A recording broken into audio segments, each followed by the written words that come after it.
In this video, we will learn the final velocity for complete inelastic collision in one dimension.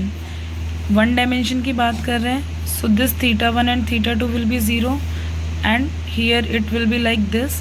And since we are talking about the completely inelastic collisions, the body will move together. According to law of conservation of momentum, initial momentum equals to the final momentum. So we can say m1 u1 plus m2 u2 is equals to m1 v1 plus m2 v2. ये हमने principle of conservation of momentum में भी पढ़ा है. तो हम यहाँ पे कह सकते हैं, अब क्योंकि हमारी जो सेकेंड बॉडी है इट वॉज एट रेस्ट, वो रेस्ट पर थी, तो हम कह सकते हैं m1 u1 plus 0 is equals to m1 plus m2 v. क्यों हमने यहाँ पे लिया v?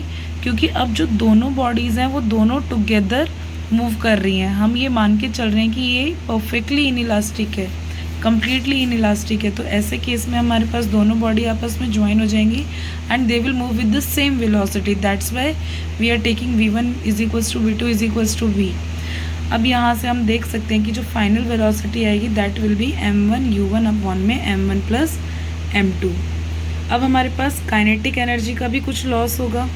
इनिशियल काइनेटिक एनर्जी क्या होगी? क्योंकि ये इनइलास्टिक कोलिजन्स हैं तो यहाँ पे काइनेटिक एनर्जी कंजर्व नहीं है. अगर ये इलास्टिक कोलिजन्स होते तो यहाँ काइनेटिक एनर्जी कंजर्व रहती.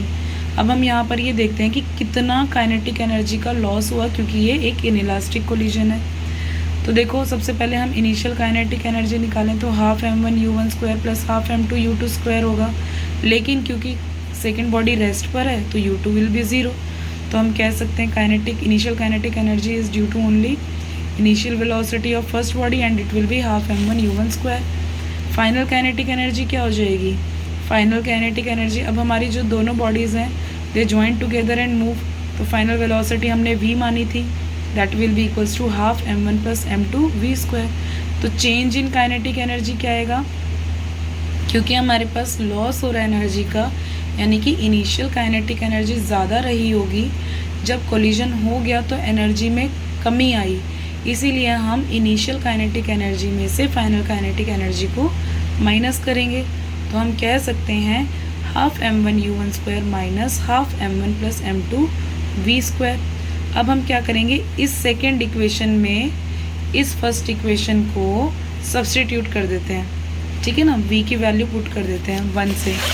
तो यहाँ पे हम कह सकते हैं change in kinetic energy is equals to half m1 u1 square minus half m1 plus m2. और हमारे पास फर्स्ट इक्वेशन से v की जो वेलोसिटी आई थी that will be m1 u1 by m1 plus m2 का होल स्क्वायर. जस्ट इसको सॉल्व कर रहे हैं. अब हम half m1 u1 square minus half एक m1 प्लस m2 इससे कैंसिल आउट हो जाएगा. m1 स्क्वायर u1 स्क्वायर लिख सकते हैं स्क्वायर ओपन करके.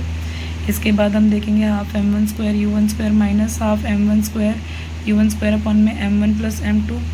यहाँ से दोनों जगह से m1 स्क्वायर u1 स्क्वायर और हाफ कॉमन आ गया, तो यहाँ पे बचा 1 माइनस m1 अपॉन में m1 प्लस m2 और half m1 u1 square is equals to, इसका एलसीएम लेंगे तो m1 plus m2 minus m1 plus m2.